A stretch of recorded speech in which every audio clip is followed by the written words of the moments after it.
Hi ಸ್ನೇಹಿತರೆ, welcome to our channel Mithun Raj ಅಡುಗೆ ಮನೆ. ಇವತ್ತಿನ ವಿಡಿಯೋದಲ್ಲಿ ಸ್ಪೆಷಲಾಗಿ ನಾನು ಎಗ್ ಬಿರಿಯಾನಿ ಮಾಡಿ ತೋರಿಸ್ತಾ ಇದ್ದೀನಿ. ಸಿಂಪಲಾಗಿ ಮಾಡ್ಕೋಬೋದು, ಬೇಗನೆ ಮಾಡ್ಕೋಬೋದು, ರುಚಿ ಅಂತ ಅಲ್ಟಿಮೇಟ್ ಅಂತ ಹೇಳ್ಬೋದು. ನೋಡಿದ್ರೆ ಎಷ್ಟು ಚೆನ್ನಾಗಿದೆ ಅಲ್ಲ, ನೋಡಿದ್ರೇ ಬಾಯಲ್ಲಿ ನೀರು ಬರುತ್ತೆ. ಈ ಸಿಂಪಲ್ ಎಗ್ ಬಿರಿಯಾನಿ ಹೇಗೆ ಮಾಡೋದಂತ ವಿಡಿಯೋದಲ್ಲಿ ನಾನು ತೋರಿಸ್ತೀನಿ. ಕೊನೆಯವರೆಗೂ ನೋಡಿ, ಎಲ್ಲೂ ಸ್ಕಿಪ್ ಮಾಡಬೇಡಿ. ಆ್ಯಂಡ್ ನಿಮ್ಮೆಲ್ಲರ ಥರ ಒಂದು ರಿಕ್ವೆಸ್ಟ್, ನನ್ನ ಚಾನಲ್ನ ಮೊದಲನೇ ಬಾರಿ ನೋಡ್ತಿದ್ರೆ ಪ್ಲೀಸ್ ಎಲ್ಲರೂ ದಯವಿಟ್ಟು ಸಬ್ಸ್ಕ್ರೈಬ್ ಮಾಡ್ಕೊಳ್ಳಿ. ಆ್ಯಂಡ್ ಪಕ್ಕದಲ್ಲೇ ಬೆಲ್ ಬಟನ್ ಇರುತ್ತಲ್ವ, ಅದನ್ನು ಕ್ಲಿಕ್ ಮಾಡಿದರೆ ನಾನು ಯಾವಾಗ ವೀಡಿಯೋಸ್ ಹಾಕಿದ್ರು ಮೊದಲನೇದಾಗಿ ನೀವೇ ನೋಡ್ಬೋದು.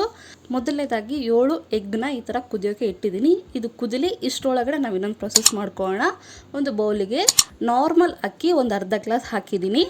ನೀವು ನಾರ್ಮಲ್ ಅಕ್ಕಿನೇ ನಾವು ಏನೆಲ್ಲ ಡೈಲಿ ಯೂಸ್ ಮಾಡ್ತೀವಲ್ಲ ಅದು ಅಕ್ಕಿ ಒಂದು ಅರ್ಧ ಲೋಟದಷ್ಟು ತೊಗೊಂಡಿದ್ದೀನಿ.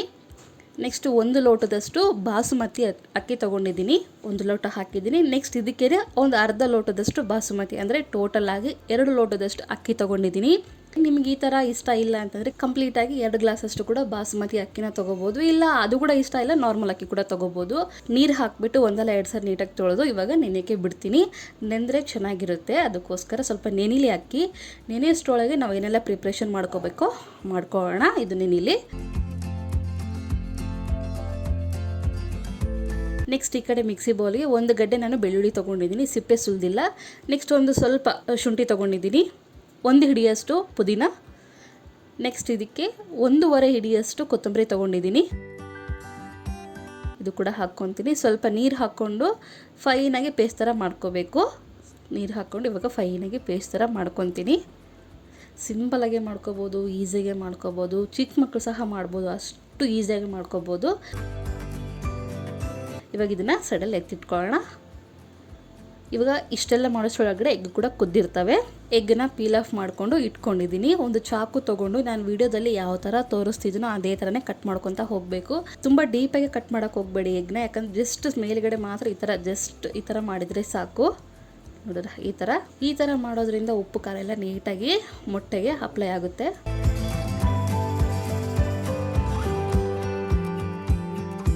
ಇದೇ ಥರನೇ ಎಲ್ಲ ಮೊಟ್ಟೆಗಳಿಗೂ ಈ ಥರ ಮಿಡಿಯಲ್ಲಿ ಕಟ್ ಮಾಡ್ಕೊತ ಹೋಗ್ತೀನಿ. 4 ಕಡೆನೂ ಎಲ್ಲ ಮೊಟ್ಟೆನೂ ಕಟ್ ಮಾಡಿಕೊಂಡು ಇಟ್ಕೊಂಡಿದ್ದೀನಿ. ಇವಾಗ ಇವನ್ನ ಫ್ರೈ ಮಾಡ್ಕೊಳ್ಳೋಣ. ಸ್ವಲ್ಪ ಬಾಣಲಿನಲ್ಲಿ 1-2 ಸ್ಪೂನಷ್ಟು ಎಣ್ಣೆ ಹಾಕಿಬಿಟ್ಟು 1/4 ಚಮಚದಷ್ಟು ಉಪ್ಪು ಹಾಕ್ತಿದ್ದೀನಿ, ಸ್ವಲ್ಪ ಅರಿಶಿನ, ನೆಕ್ಸ್ಟ್ 1/4 ಚಮಚದಷ್ಟು ಖಾರದ ಪುಡಿ ಹಾಕಿ ಸ್ವಲ್ಪ ನೀಟಾಗಿ ಈ ಥರ ಕೈ ಆಡಿಸ್ಕೊಂಡು ನಂತರ ಇದಕ್ಕೆ ಇವಾಗ ಎಗ್ಗನ್ನು ಆ್ಯಡ್ ಮಾಡ್ತೀನಿ. ನೆನಪಿರಲಿ, ಗ್ಯಾಸ್ ಲೋ ಫ್ಲೇಮಲ್ಲೇ ಇರಬೇಕು. ಲೋ ಫ್ಲೇಮಲ್ಲಿ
ವರೆಗೂ ಫ್ರೈ ಮಾಡ್ಕೋಬೇಕು. ನೋಡಿದ್ರೆ ಎಣ್ಣೆ ಬಿಟ್ಕೊಂಡಿದೆ ಅಲ್ವಾ, ಇವಾಗ ನೀಟಾಗಿ ಕಲಿಸ್ಕೊಂಡು ಇನ್ನೊಂದು ಸರಿ ಲೋ ಫ್ಲೇಮಲ್ಲೇ ಇರಲಿ ಗ್ಯಾಸು. ಇವಾಗ ಆಲ್ರೆಡಿ ನೆನೆಸಿರುವಂಥ ಅಕ್ಕಿನ ಹಾಕ್ತಿದ್ದೀನಿ. ಅಕ್ಕಿನೆಲ್ಲ ಹಾಕಿಬಿಟ್ಟು ಇನ್ನೊಂದು ಸರಿ ನೀಟಾಗಿ ಕಲಿಸ್ಕೊತೀನಿ. ಇಷ್ಟೆಲ್ಲ ಪ್ರಾಸೆಸ್ ಮಾಡೋಷ್ಟರೊಳಗಡೆ ಅಕ್ಕಿ ಕೂಡ ನೀಟಾಗಿ ನೆಂದಿರುತ್ತೆ. ಅಕ್ಕಿ ಹಾಕಿದ್ಮೇಲೆ ನೀಟಾಗಿ ಕಲಿಸ್ಕೊಂಡು ಇವಾಗ ನಮಗೆ ಎಷ್ಟು ಬೇಕೋ ಅಷ್ಟು ನೀರು ಹಾಕ್ಕೋಬೇಕು. ಇಲ್ಲಿ ನಾವು ಬಾಸುಮತಿ ಯೂಸ್ ಮಾಡಿರೋದ್ರಿಂದ 1 ಲೋಟಕ್ಕೆ ಅರ್ಧ ಲೋಟದಷ್ಟು ನೀರು ಹಾಕಬೇಕು. ನೀಟಾಗಿ ಕಲಿಸ್ಕೊಂಡಿದ ನಂತರ ಇಲ್ಲಿ ನಾನು ಟೋಟಲಾಗಿ 2 ಗ್ಲಾಸ್ ಅಷ್ಟು ಅಕ್ಕಿ ತೊಗೊಂಡಿರೋದ್ರಿಂದ 3 ಗ್ಲಾಸ್ ಯೂಸ್ ಮಾಡ್ತೀನಿ. ಉದುರುದ್ರಾಗಿ ಬರುತ್ತೆ, ಅದಕ್ಕೋಸ್ಕರ.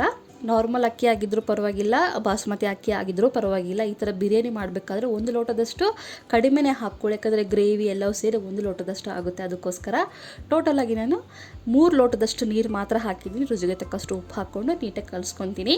2 ಗ್ಲಾಸ್ ಅಕ್ಕಿಗೆ ಕಾಮನ್ ಆಗಿ ನಾವು ಅನ್ನ ಮಾಡಬೇಕಂದ್ರೆ 4 ಗ್ಲಾಸ್ ಹಾಕ್ತಿರ್ತೀವಲ್ಲ ನೀರು. ಬಟ್ ಈ ಬಿರಿಯಾನಿಗೆ ಯಾವ್ದು ಇದೆ ಅಂದರೆ ಇದೆ ಅಲ್ಲ, ಯಾವುದೇ ಬಿರಿಯಾನಿ ಆಗಿರ್ಬೋದು 3 ಗ್ಲಾಸ್ ಹಾಕ್ಕೊಳ್ಳಿ. ಲಿಡ್ ಕ್ಲೋಸ್ ಮಾಡಿ ಕುದಿಯೋಕ್ಕೆ ಬಿಡ್ತೀನಿ. ಮೀಡಿಯಮ್ ಫ್ಲೇಮಲ್ಲೇ ಕುದಿಸ್ಕೋಬೇಕು.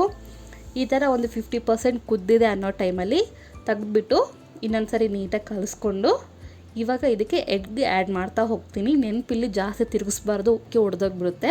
ಮೀಡಿಯಮ್ ಫ್ಲೇಮಲ್ಲಿ ಅಥವಾ ಲೋ ಫ್ಲೇಮ್ ಮಧ್ಯೆ ಇಟ್ಕೊಂಡು ಬೇಯಿಸ್ಕೊಂಡ್ರೆ ಸೂಪರ್ ಆಗಿರುವಂಥ ಬಿರಿಯಾನಿ ರೆಡಿಯಾಗುತ್ತೆ. ಎಷ್ಟು ಸಿಂಪಲಾಗಿ ಮಾಡ್ಕೋಬೋದು ಅಂಡ್ ಬೇಗನೆ ಮಾಡ್ಕೋಬೋದು. ದೊಡ್ಡ ಕೆಲಸ ಅಪ್ಪ ಹೆಂಗೆ ಮಾಡಬೇಕು ಬಿರಿಯಾನಿ ಅನ್ನೋದು ಕೂಡ ಚಿಂತೆ ಇಲ್ಲ. ಹೊರಗಡೆ ಹೋಗಿ ತೊಗೊಂಡು ತಿಂದು ಮಾಡೋಕ್ಕಿಂತ ಆರಾಮಾಗಿ ಹೈಜಿನಿಕ್ಕಾಗಿ ಮನೆಯಲ್ಲೇ ಮಾಡ್ಕೋಬೋದಲ್ಲ, ಎಷ್ಟು ಸಿಂಪಲಾಗಿ ಮಾಡ್ಕೋಬೋದು. ಖಂಡಿತ ಈ ರೆಸಿಪಿ ನಿಮಗೆ ಇಷ್ಟ ಆಗುತ್ತೆ ಅಂದ್ಕೊಂಡಿದ್ದೀನಿ. ಇಷ್ಟ ಆದರೆ ಏನು ಮಾಡಬೇಕು ಗೊತ್ತಾಗಿದೆಯಲ್ಲ, ನನ್ನ ಚಾನಲ್ನ ಲೈಕ್, ಶೇರ್ ಆ್ಯಂಡ್ ಸಬ್ಸ್ಕ್ರೈಬ್ ಮಾಡ್ಕೊಳ್ಳೋದನ್ನು ಮಾತ್ರ ಮರಿಬೇಡಿ, ಓಕೆನಾ? ಆ್ಯಂಡ್ ಈ ರೆಸಿಪಿ ನಿಮಗೆ ಇಷ್ಟ ಆಯಿತು, ಹೇಗೆ ಬಂದಿದೆ ಅನ್ನೋದು ಕಾಮೆಂಟ್ ಬಾಕ್ಸಲ್ಲಿ ಹಾಕೋದನ್ನು ಮರಿಬೇಡಿ. ಮುಂದಿನ ವಿಡಿಯೋದಲ್ಲಿ ಮತ್ತೆ ಸಿಗ್ತೀನಿ. ಅಲ್ಲಿವರೆಗೂ ಟೇಕ್ ಕೇರ್, ಬಾಯ್.